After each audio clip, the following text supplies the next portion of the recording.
তো welcome back to friends. তো কেমন আছেন বন্ধুরা? আশা করছি সবাই ভালো আছেন। আর এই ভিডিওটিতে দেখাবো, তো দেখো বন্ধুরা, আমার সাইড দেখতে পাচ্ছেন আমি এখান থেকে একটি ফটো এডিটিং করেছি।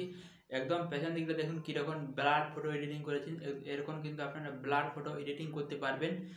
এবং ফটো যদি ব্লার যদি মোবাইলে ধরুন আপনি মোবাইল থেকে একটি ফটো তুলেছেন আর সেই ফটোটি কিন্তু ব্লার ওঠেনি, কিন্তু এরকম আপনারা ব্লার করতে পারবেন। এবং পেছনের যে ব্যাকগ্রাউন্ডটা এডিটিং করা দেখতে পাচ্ছেন, এরকমও কিন্তু আপনারা এডিটিং করতে পারবেন। এই দুটো বিষয় নিয়ে আজকে ভিডিওটি বানানো, তাই ভিডিওটিতে একটু লাইক করবেন, চ্যানেল সাবস্ক্রাইব করে পাশে থাকবেন। তাহলে চলুন শুরু করা যাক। তো দেখতে পাচ্ছেন বন্ধুরা, আমার পেছনের ব্যাকগ্রাউন্ডটা কিন্তু ব্লার ওঠেনি, আমার এখানে নর্মাল ব্যাকগ্রাউন্ড দেখা যাচ্ছে। তো মোবাইল থেকে কিন্তু ব্লার করতে পারবেন ফটোটি। তো এখানে আপনার ক্যামেরাটা ওপেন করলে ঠিক এরকম দেখাবে। তো এখানে দেখবেন সামনে একটি মানুষের মতন অপশান পাবেন, এটাতে ক্লিক করবেন। এটাতে ক্লিক করলে দেখুন এটা আমার 1% করা আছে। তো এখান থেকে আমি এটি 100% করে দিচ্ছি। 100% করে দিলে দেখুন আমার পেছন দিকটা কিন্তু ব্লার হয়ে যাচ্ছে। এরকম আপনারা ব্লার ফটো তুলতে পারেন। তো আমি ব্লার করে ফটো তুলছি।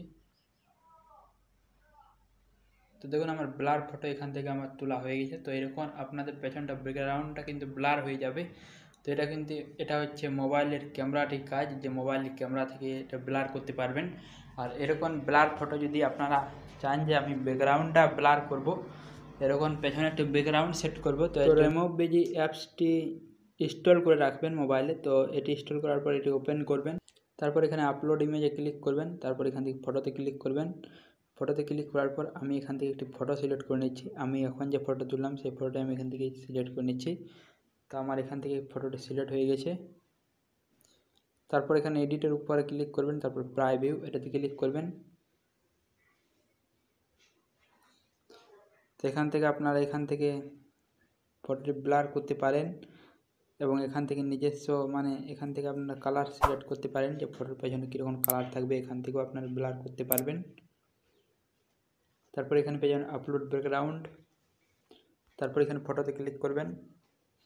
তারপর এখান থেকে আপনার যদি নিজের ব্যাকগ্রাউন্ড ডাউনলোড করা থাকে সেই ব্যাকগ্রাউন্ডটা এখানে সিলেক্ট করে নেবেন। তো আমি এখান থেকে ব্যাকগ্রাউন্ড সিলেক্ট করে নিয়েছি। তো দেখুন আমার এখান থেকে ব্লার ব্যাকগ্রাউন্ড হয়ে গেছে। এটা হচ্ছে নর্মাল। তারপর এখান থেকে ব্লার করতে পারবেন, এখান থেকে ব্যাকগ্রাউন্ডটা ব্লার করতে পারবেন। তারপর এখানে উপরে পেয়ে যাবেন ডাউনলোড অপশানে, ডাউনলোডে ক্লিক করবেন। ডাউনলোডে ক্লিক করার পর এখান থেকে ফটোটি ডাউনলোড করতে পারেন। তো এভাবে কিন্তু একটা ফটোর ব্যাকগ্রাউন্ড ব্লার করতে পারেন এবং ব্লার করে ফটোটি তুলতেও পারেন মোবাইল থেকে, মোবাইলের ক্যামেরা থেকে। এভাবে কিন্তু আপনারা ফটো তুলতে পারবেন। তো আজকে ভিডিও পর্যন্ত, ভিডিওটিতে একটু লাইক করবেন, চ্যানেল সাবস্ক্রাইব করে পাশে থাকবেন। দেখা হবে আবার নতুন কোনো ভিডিও।